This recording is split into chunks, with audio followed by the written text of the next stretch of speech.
monsieur, bonjour et bienvenue à votre édition L'Info. Le représentant permanent de l'Algérie auprès de l'Office des Nations Unies à Genève et des organisations internationales en Suisse, l'ambassadeur Lazhar Swalem, a appelé la communauté internationale, l'ONU en tête, à honorer ses engagements et à assumer ses responsabilités envers le peuple sahraoui en garantissant ses droits inaliénables et imprescriptibles à l'autodétermination.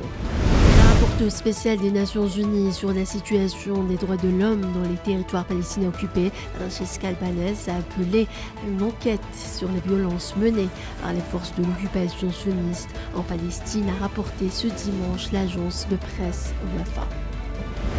Le Parlement européen éclaboussé depuis le mois de décembre par le scandale de corruption dans lequel le Maroc est notamment embourbé va se constituer partie civile selon les informations du quotidien belge Le Soir.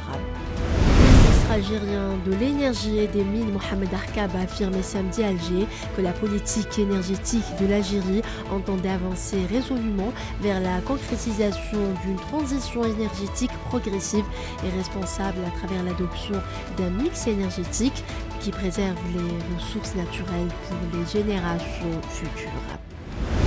La colère ne faiblit pas en Grèce où un vaste rassemblement est prévu ce dimanche à Athènes à la mémoire des 57 personnes tuées dans la catastrophe ferroviaire cette semaine près de Larissa où le chef de gare mis en cause s'apprête à être entendu par la justice.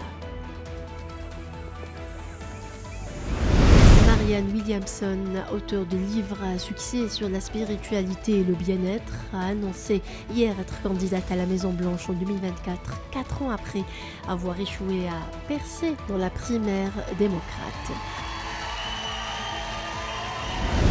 Au sport, la sélection algérienne de judo s'est adjugée la première place du classement général du championnat arabe 2023, disputé vendredi et samedi à Doha, avec une moisson de 15 médailles, dont 6 en or. C'est la fin de ce flash, merci de l'avoir suivi.